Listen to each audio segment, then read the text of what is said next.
Hello दोस्तों, कैसे हो आप। मेरा नाम है अंकित सिंह पवार और आज हम आ चुके हैं क्विक रिवीजन सीरीज़ के chapter number 15 aldehyde ketone and carboxylic acid पे, जहां हम आज क्विक रिवीजन करेंगे थ्रू एनसीईआरटी। यहाँ मैंने दो हाइलाइटर्स का इस्तेमाल किया है। पहला है येलो हाइलाइटर, जिससे वो चीज़ डिनोट की गई है जिनसे क्वेश्चन बनने की प्रोबेबिलिटी बनती है क्वेश्चन पेपर में। वही रेड हाइलाइटर से वो चीज़ डिनोट की गई है और जिनसे क्वेश्चन पूछे जा चुके हैं प्रीवियस ईयर्स में। सो वक्त गवाए बिना स्टार्ट करते हैं physical properties of aliphatic carboxylic acid. देखिए, एलिफेटिक कार्बोक्सिलिक एसिड्स की बात कर लिए तो अप टू 9 कार्बन ये कलरलेस लिक्विड्स होते हैं। देन हायर, जो भी हायर कार्बोक्सिलिक एसिड होते हैं वो वेक्स लाइक सॉलिड्स होते हैं। Carboxylic acids are having higher boiling point liquid than aldehyde, ketone or even alcohols of comparable molecular mass due to presence of intermolecular hydrogen bonding। यानी यहाँ पे क्या होता है कि जो कार्बोक्सिलिक एसिड होती है उनमें इतना ज़्यादा strong intermolecular hydrogen bonding present होता है कि वो उनका boiling point aldehyde, ketone, even alcohols है जिनमें ऑलरेडी हाइड्रोजन बॉन्ड प्रेजेंट होता है, उनसे भी ज़्यादा स्ट्रॉन्ग हाइड्रोजन बॉन्डिंग होता है। इसके कारण उनका ज़्यादा बॉइलिंग पॉइंट होता है और इतना ज़्यादा स्ट्रॉन्ग होता है कि वेपर फेज में भी ये carboxylic acid as a dimer present होता है वेपर फेज में भी। देखिए, जितने भी कार्बोक्सिलिक एसिड होगा अप टू 4 कार्बन एटम, ये मिसिसिबल होता है वाटर के साथ और सोल्यूबिलिटी विथ वाटर डिक्रीज करती है with increasing number of carbon atom. जिस तरीके से नंबर ऑफ कार्बन एटम्स बढ़ते जाएंगे उसी तरह जो सोल्यूबिलिटी विथ वाटर डिक्रीज करती जाएगी। अब यहाँ बेंजोइक एसिड की बात कर ली जाए। देखिए, जो सिंपलेट कार्बोक्सिलिक एसिड होती है जो कि इनसोल्यूबल होती है कोल्ड वाटर में, और वही सोल्यूबल होता है लेस पोलर ऑर्गेनिक सॉल्वेंट्स में लाइक बेंजीन, ईथन या अल्कोहल में ये सोल्यूबल होता है। अब यहाँ केमिकल रिएक्शंस की बात कर लेते हैं। सबसे पहले reaction involving cleavage of OH bond, यानी यहाँ पर ऑक्सीजन और हाइड्रोजन बॉन्ड क्लीवेज की बात करती जाए तो सबसे पहले आती है एसिडिटी। तो रिएक्शन विथ मेटल्स एंड अल्कालीज की बात कर लीजिए। The carboxylic acids like alcohol evolve hydrogen with electropositive metal and form salts with alkali similar to phenols। यानी कार्बोक्सिलिक एसिड एल्कोहल की तरह ही हाइड्रोजन से जैसे ही इलेक्ट्रोपॉजिटिव मेटल से रिएक्ट करता है तो हाइड्रोजन लिबरेट करता है, वही सिमिलर टू फिनोल ये सॉल्ट फॉर्म करता है मेटल्स के साथ। एंड आगे बढ़ते हैं। This reaction is use to detect the presence of carbonyl group in an organic compound. यानी किसी भी ऑर्गेनिक कंपाउंड में कार्बोक्सिलिक ग्रुप प्रेजेंट करने का ये सबसे बढ़िया मेथड होता है, सबसे बढ़िया रिएक्शन होता है कि पहले जैसे कार्बोक्सिलिक एसिड में मेटल से रिएक्शन करवा दिया, सोडियम कार्बोक्सिलेट बनवा दिया, वैसे ही जब हम बाइकार्बोनेट से बनाते हैं तो भी यहाँ पे कार्बोक्सिलेट आयन बनता है। देखिए, जो भी कार्बोक्सिलिक एसिड होती है कार्बोक्सिलिक एसिड वो वाटर में डिसोशिएट होती है एंड यहाँ से वो रेजोनेंस स्टेबलाइट कार्बोक्सिलेट एनायन फॉर्मेशन करते हैं। आगे बढ़ते हैं। देखिए, के इक्विलिब्रियम, यहाँ पे इक्विलिब्रियम कांस्टेंट होता है, वहीं के एसिड डिसोसिएशन कांस्टेंट होता है। जितना ज़्यादा pKa का वैल्यू उतना कम एसिडिक नेचर होगा एसिड का, और जितना कम pKa उतना ज़्यादा एसिडिक। फ्लोरो एसिटिक एसिड का pKa लगभग 0.23 होता है, बट ये स्ट्रॉन्गेस्ट कार्बोक्सिलिक एसिड होती है followed by benzoic acid and acetic acid. जितना ज़्यादा स्मॉलर pKa है उतना स्ट्रॉन्गर एसिड होगा। Carboxylic acids are weaker than mineral acid but they are stronger acid than alcohol and many phenols. यानी जो carboxylic acids होती है वो मिनरल एसिड्स लाइक HCl या H2SO4 इनसे तो लेस एसिडिक होगी बट स्ट्रॉन्गर एसिड होती है एज कम्पेयर टू एल्कोहल और मैनी अदर फिनॉल्स की तरह। देखिए, अब एक और बात आपसे जानकारी के लिए कि जो फिनॉल होता है वो एल्कोहल से ज़्यादा एसिडिक होता है। देखिए, अब यहाँ बात कर लीजिए। देखिए, कार्बोक्सिलिक एसिड एंड फिनॉल की हम एसिडिटी को कंपेयर करें तो जो कार्बोक्सिलेट आयन होता है वो स्टेबलाइज होता है विथ 2 इक्विवेलेंट रेजोनेंस स्ट्रक्चर। यानी यहाँ पे रेजोनेंस होगा तो वो इक्विवेलेंट ऑक्सीजन में रेजोनेंस होगा। वहीं फिनॉक्साइड आयन की बात कर ली जाए तो वहाँ पे नॉन इक्विवेलेंट रेजोनेंस स्ट्रक्चर होगा, यानी जो रेजोनेंस होगा वो कार्बन और ऑक्सीजन में होगा, एक लेस नेगेटिव और एक मोर नेगेटिव एलिमेंट के बीच में, जो कि लेस स्टेबल होगा as compare to equivalent resonance. यानी जो नेगेटिव चार्ज होता है वो डीलोकलाइज होता है with 2 electronegative oxygen atoms in carboxylate ion, जैसा मैंने बताया। where is it is less effectively delocalized over one carbon, one atom and one less electronegative carbon, यानी यहाँ पे ऑक्सीजन और लेस इलेक्ट्रोनेगेटिव कार्बन के बीच में, जो कि फिनॉक्साइड में होना, इसलिए फिनॉक्साइड आयन लेस, यहाँ पे लेस एसिडिक होता है as compare to carboxylate. Carboxylate का ज़्यादा होगा। अब the effect of substituent on acidity of carboxylic acids, तो देखिए यहाँ पे सब्स्टिट्यूएंट का क्या इफेक्ट होता है कार्बोक्सिलिक एसिड की एसिडिटी पे, तो जो इलेक्ट्रॉन विड्रॉइंग ग्रुप होता है लाइक NO2, ये यहाँ जो भी अदर इलेक्ट्रॉन विड्रॉइंग ग्रुप होता है ये एसिडिटी ऑफ कार्बोक्सिलिक एसिड को बढ़ाते हैं। वही इलेक्ट्रॉन डोनेटिंग ग्रुप जो होते हैं वो एसिडिटी को डिक्रीज कर देते हैं, क्योंकि यहाँ पे कॉन्जुगेट बेस की स्टेबिलिटी डिक्रीज हो जाती है। जितना ज़्यादा स्टेबल कॉन्जुगेट बेस उतना ज़्यादा स्ट्रॉन्ग एसिड होगा। आगे बढ़ते हैं। The effect of following group is in increasing acidity order. Increasing order of acidity यहाँ बता दिया गया। एंड यहाँ पे देख लीजिए, ये ऑर्डर बहुत इंपॉर्टेंट है, इसे आप अच्छे से देख लीजिए कि इसमें क्या ऑर्डर है। इंक्रीजिंग ऑर्डर देखिए, जो भी इंक्रीजिंग ऑर्डर नीचे भी जो दे रखा है ये इंक्रीजिंग ऑर्डर ही दे रखा है, starting from ethanoic acid and यहाँ पे एंड होता है CF3COO इसमें।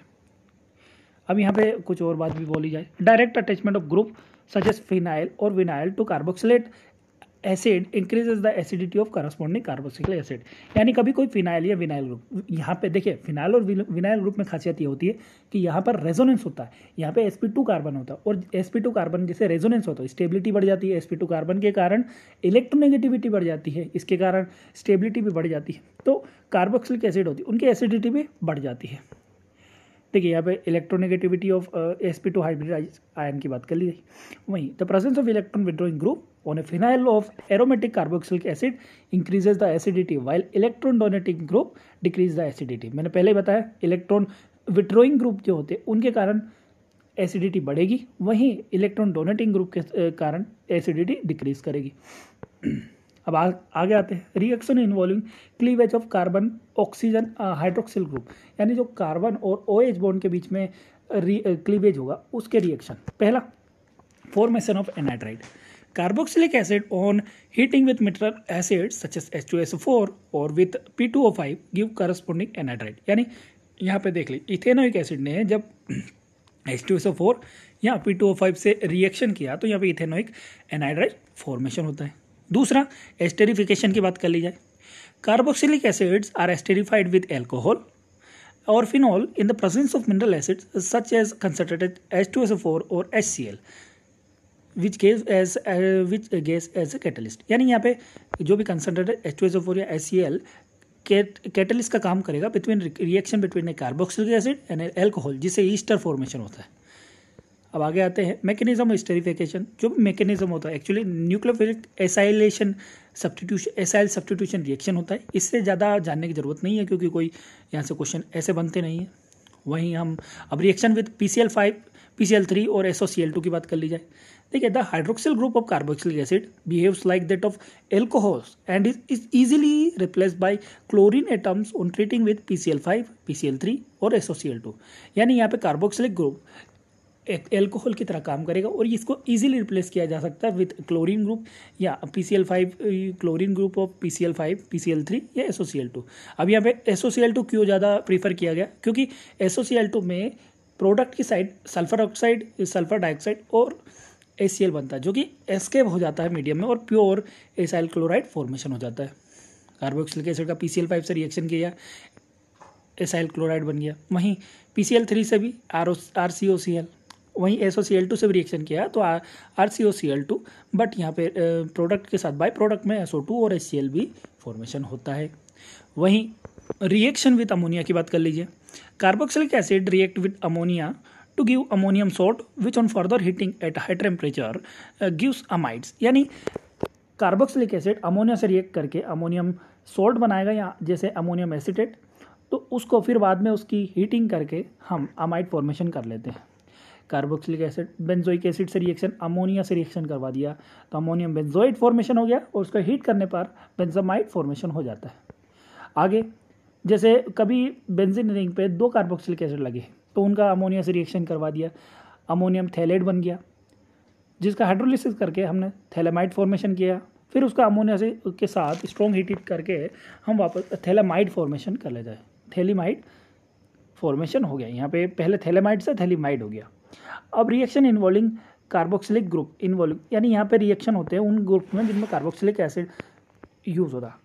रिडक्शन, पहला आता है reduction. Carboxylic acid are reduce to primary alcohol by lithium aluminium hydride और better way diborane. Sodium borohydride does not reduce the carboxylic group, यानी यहाँ पे LH4 और B2H6 के प्रेजेंस पे कार्बोक्सिलिक एसिड एल्कोहल में कन्वर्ट हो जाती है, बट यहाँ पर सोडियम बोरोहाइड्राइड इस कार्बोक्सिलिक एसिड को रिड्यूस नहीं कर पाता है। अगला आता है decarboxylation. The carboxylic acid lose carbon dioxide to form hydrocarbon when there sodium salts are heated with soda lime. This reaction is known as decarboxylation, यानी कार्बोक्सिलिक एसिड का सॉल्ट या sodium salt of carboxylic acid को जब हमने sodium hydroxide या calcium oxide से react करवाया तो हमें हाइड्रोकार्बन ऑब्टेन होता है। Alkali metal salts of carboxylic acid also undergo decarboxylation on electrolysis, और जो भी alkali metals of carboxylic acid होता है उनका हम डीकार्बोक्सिलेशन करवा सकते हैं with the help of electrolysis से भी। इसमें जो फॉर्मेशन होता है हाइड्रोकार्बन का, उसमें twice number of carbon atom होते हैं प्रेजेंट इन एल्काइल ग्रुप, यानी किसी भी एल्काली मेटल के कार्बोक्सिलिक जो कार्बोक्सिलिक एसिड का जो भी सॉल्ट होता है उसमें जितने कार्बन होंगे उससे twice number of carbon hydrogen जो hydrocarbon as a product form होता है उसमें रहेंगे, और इस रिएक्शन को हम कोल्बे इलेक्ट्रोलाइसिस कहते हैं। Then substitution reaction in the hydrocarbon part, तो सबसे पहला आता है halogenation. Carboxylic acid having an alpha hydrogen are halogenated at that alpha position or treated with chlorine or bromine in the presence of a small amount of red phosphorus to give alpha halocarboxylic acids। यानी जो भी carboxylic acid होती है जिनमें alpha halogen होता है उनको हेलोजिनेट कर दिया जाता है अल्फा पोजीशन पे विद क्रोमिन या क्लोरीन या ब्रोमीन के साथ इन the presence of red phosphorus, जिससे वो alpha halo carboxylic acid formation होता है, और इस रिएक्शन को हम हेल-वोल्हार्ड-जेलेंस्की रिएक्शन बोलते हैं। कार्बोक्सिलिक एसिड का रिएक्शन हमने करवा दिया और जिससे हमें alpha halo carboxylic acid form होता है in the presence of halogen and red phosphorus और वाटर। फिर आता है अगला ring substitution. Aromatic carboxylic acid undergo electrophilic substitution reaction in which carboxylic group acts as deactivating and meta directing, यानी जो भी कार्बोक्सिलिक एसिड होती है उनमें कभी इलेक्ट्रोफिलिक सब्सटीट्यूशन रिएक्शन होता है तो जो कार्बोक्सिलिक ग्रुप होता है वो एज अ डीएक्टिवेटिंग ग्रुप का काम करता है यहाँ जिसे और वो मेटा डायरेक्टिंग होगा। They however do not undergo Friedel Craft reaction, बाकी ये इनमें फ्रीडेल-क्राफ्ट रिएक्शन होता नहीं है क्योंकि जो कार्बोक्सिलिक ग्रुप होता है वो डीएक्टिवेटिंग होता है और जो कैटलिस्ट होता है वो एल्यूमिनियम क्लोराइड होगा जो कार्बोक्सिलिक ग्रुप से बॉन्डेड हो जाएगा यानी उसे रिएक्शन कर लेगा। सो कार्बोक्सिलिक बेंजोइक एसिड को कंसिडर्ड HNO3 और कंसिडर्ड H2SO4 के प्रेजेंस में मेटा नाइट्रोबेंजोइक एसिड फॉर्मेशन होता है। वहीं बेंजोइक एसिड का हमने Br2 FeBr3 के प्रेजेंस में करवा दिया तो यहाँ से मेटा ब्रोमो बेंजोइक एसिड ही फॉर्मेशन होता है। अब यूजेस ऑफ कार्बोक्सिलिक एसिड की बात कर ली जाए। देखिए सबसे पहला methanoic acid is used in rubber, textile, dyeing, leather and electroplating industries, यानी जो भी रबर इंडस्ट्रीज होती है, टेक्सटाइल इंडस्ट्रीज होती है, डाइंग इंडस्ट्री या लेदर इंडस्ट्री या इलेक्ट्रोप्लेटिंग इंडस्ट्री, इन सब में मिथेनोइक एसिड का फॉर्म होता है, यानी बहुत जगह इंडस्ट्रियल यूज़ होता है। वहीं हेक्सानेडोइक एसिड का फॉर्मेशन यूज़ होता है in the manufacture of nylon 6 and sodium benzoate का फॉर्म होता है यूज़ होता है एज अ फूड प्रिजर्वेटिव, ये यूज़ होता है। सो इसी के साथ ये वीडियो समाप्त होता है, और वीडियो पसंद आया हो तो लाइक कीजिए, कमेंट कीजिए और सब्सक्राइब कीजिए हमारे चैनल को। धन्यवाद।